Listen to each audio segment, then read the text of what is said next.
Hello दोस्तों, प्रेरणादायक कहानी लेकर के आई हूँ। जी हाँ, ये सीख भरी कहानी छोटी छोटी जो मज़ेदार होती, रोचक होती, प्रसंग जिनमें होते हैं, इसके अंदर इतनी सीख भरी होती है कि आजीवन हम इनका यदि पालन करें तो हम एक सकारात्मक सोच की तरफ अपना बढ़ावा देंगे और हम सकारात्मक सोच ही अपने तक रखेंगे, सीमित रखेंगे और नकारात्मकता को दूर फेंक देंगे और रखना भी नहीं चाहिए। तो ये छोटी छोटी कहानी प्रेरणा देने वाली ऐसी प्रेरित हमको करती हैं कि कहीं ना कहीं हम उस पात्र को निभाते हैं जो अच्छा हो, उत्तम हो, चरित्रवान हो, सच्चरित्र हो, अहिंसावादी हो, परोपकारी हो, तो हमारे मन को संतुष्टि तो मिलती है, परिवार का, समाज का और देश का कल्याण भी होता है। लेकिन होता इन्हीं कहानियों से, ये सीख भरी कहानियों से होती है।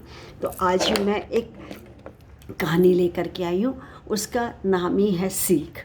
जी हाँ, एक बार की बात है, राजा था धनवान। राजा तो धनवान रहते थे, बड़ी प्रजा थी और बहुत खुशहाल प्रजा थी। क्यों? क्योंकि राजा अपने प्रजा का बहुत ख्याल रखता था, सुख समृद्धि, और जब भी और बड़ा न्यायप्रिय था। और जहाँ भी आप देखिए कि राजा यदि न्यायप्रिय हो और बहुत अच्छे से व्यवस्था उसकी अच्छी चलती हो तो राज अपने आप ही खुशहाल होगा, व्यवस्थित होगा, उसकी अर्थव्यवस्था भी ऊंची रहेगी, अच्छी रहेगी। पर राजा के मन में एक चीज़ कचोटती रहती थी, वो ये थी कि उसकी कोई संतान नहीं थी। बहुत मन्नत करती थी, बहुत मानता था, बहुत पूजा पाठ करता, तपस्या करता था। खैर, ईश्वर ने सुन ली और उसको एक पुत्र की प्राप्ति हुई। और इतने दिनों बाद पुत्र की प्राप्ति होने पर राजमहल तो बिल्कुल चांद तारों को जैसे आसमान पर उतार दिया गया। खूब जश्न, और एक दो दिन नहीं, पूरे सवा महीने तक वहाँ पे जश्न होता रहा, खुशियाँ मनती रही, बहुत अच्छा हुआ। इस बीच में बच्चा बड़ा भी होता रहा और बच्चे का नाम नंदन सिंह रखा गया। लेकिन नंदन सिंह जैसे जैसे बड़े होते रहे थोड़े जिद्दी हो गए। तो वो तो बचपन में तो लगता था कि हाँ ठीक है, जिद्दी हैं, बाल सुलभ स्वभाव है उनका, कोई बात नहीं। लेकिन जैसे जैसे वो बड़े होते रहे तो वो एक उग्र स्वभाव के, एक उद्दंड से, बदतमीज़ जिसको कहते हैं, वो होते चले गए। और कई लोग, प्रजा और दरबारी जो थे, उनके मंत्री थे, वो इस चीज़ को महसूस करते थे, लेकिन राजा से कहने की हिम्मत नहीं होती थी। लेकिन हमेशा वो नंदन जैसे इससे बड़े हुए 7-8 साल के, वो हमेशा ये चाहते थे कि मुझको पूजा जाए तो ईश्वर की तरह, जैसे ईश्वर को पूजा जाता वैसे लोग मेरे सामने झुके, मेरे आगे बिछ जाएं, मेरा कहना माने, मैं जो कहूँ वो पूरा हो, तुरंत पूरा हो, अभी पूरा हो, और नहीं तो वो बिल्कुल से रोने लगता था, चिल्लाने लगता था, गरजने लगता था, और जो मन में आता था वो बोल देता था, गंदा बोल देता था, बदतमीजी से बोलता था। राजा तक भी बात पहुँची। राजा बड़े दुखी थे। तो राजा ने अपने दरबारियों और मंत्रियों को बुला करके एक मीटिंग करवाई कि भाई, मैंने सुना भी है और देखता भी हूँ, ऐसी सी बात है, और ये राजपाट कैसे चलाएगा। राजा को तो एक नम्र और अपनी मर्यादा के अंदर रहना चाहिए, ऐसे ऐसे तो मेरा राजपाट सब कैसे ही ख़त्म हो जाएगा।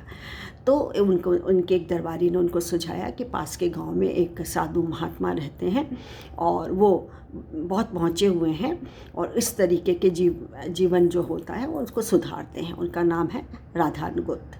तो बोले आप उनके आश्रम में चलिए। तो नियत समय पे सब लोग उनको लेकर के, नंदन को लेके गए आश्रम में, और राजा ने आप बीती सब सुना दी कि किस तरह मेरे बेटे को ठीक करना है। बोले कोई बात नहीं, आप इनको छोड़िए और अगली बार आप आएंगे तो आप देखिएगा कितना आमूलचूल परिवर्तन होगा। आप बहुत खुश होकर के इस बच्चे को लेकर के जाएंगे और बच्चे में आप देखिएगा कितना बदलाव आता है।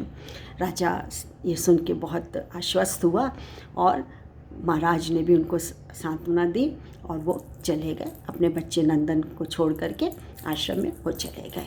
अब एक दूसरे दिन क्या हुआ कि उनके शिष्य थे, शिष्य तो जगह जगह भिक्षा मांग करके अपना पेट पालते थे। तो उन्होंने नंदन से भी कहा, ये भी कहा कि शाम होते होते लौट आना, शाम के बाद भिक्षा नहीं ली जाती है।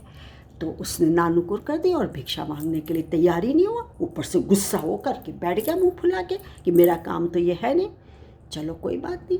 अब शाम हुई, सब लोग ने अपना खाना पकाया, खुशबू आई, भूख लग रही थी, खाया सबने, उसे भी भूख लग रही थी। करता तो करता क्या, उसने तो भिक्षा मांगी नहीं थी, किसी से मांगने की हिम्मत भी नहीं थी। अब क्या करे। ऐसे ही दूसरे दिन हुआ, अब दूसरे दिन तो वो चल दिया भिक्षा लेने के लिए। अब क्या करता, मरता क्या ना करता, भिक्षा के लिए जाना पड़ा उसे और कोई तो खिला नहीं सकता था। ये तो आश्रम के रूल थे। बस अब वो रोज़ रोज़ रोज़ रोज़ भिक्षा मांगता और जितना उसको ज़रूरत होती थी उतना ही वो पकाता था, मांगता था, पकाता था, खाता था, पेट भरता था, संतुष्ट होता था, सोता था। इस तरह करते करते कई दिन गुजर गए।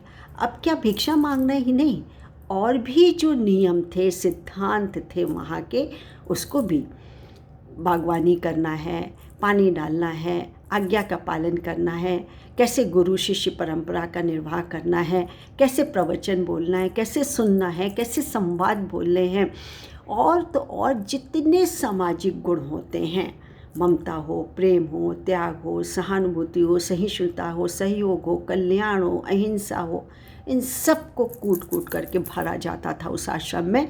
और उसने भी ये सीखा, नंदन ने भी ये सीखा। अब थोड़े दिन बाद जब राजा नंदन को लेने आए तो देखा परिवर्तन ही परिवर्तन। अरे वाह, क्या बात है।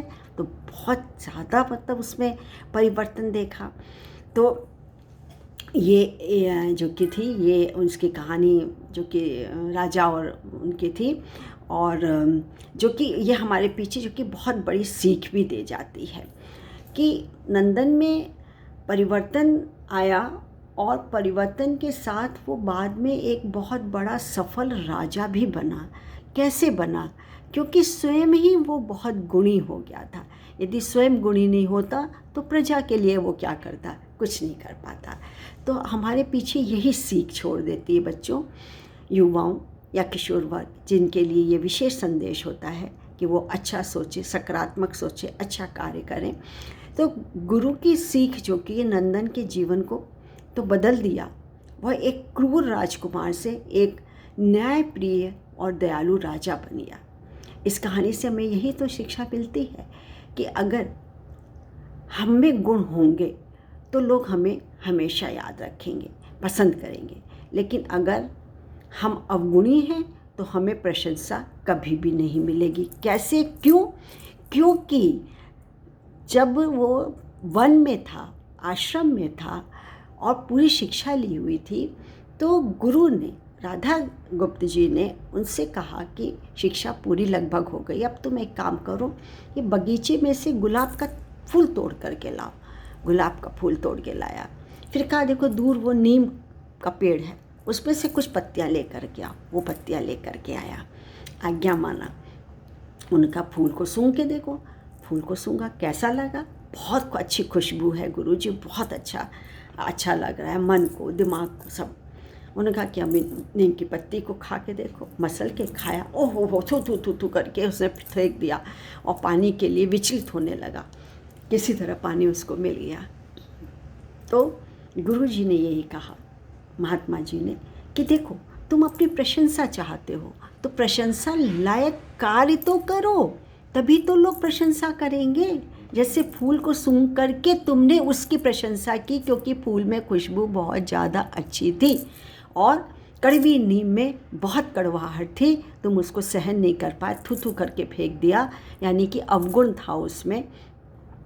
तो अवगुण लेके बैठोगे तो अवगुण ही तो तुम्हारे सामने आएंगे, लोग तुम्हारी प्रशंसा कैसे करेंगे? अवगुण तुम्हारे गान गाएंगे, अवगुण का ही तुम्हारे सामने चर्चा होगी, और अच्छे गुण होंगे तो गुण होगी। तो यही कोटेशन था उनका कि हमको शिक्षा यही मिलती है कि हमें गुण होंगे तो हमें हमेशा प्रसन्नता मिलेगी, हमें लोग पसंद करेंगे।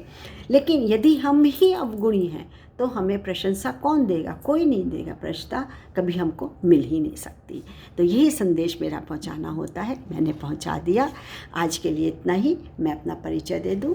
नमस्कार, मैं doctor Manju Jain, retired associate professor from saint degree college Kanpur. Bye. अगली बार के लिए फिर एक कहानी लेकर के आऊँगी। बाय। Thank you.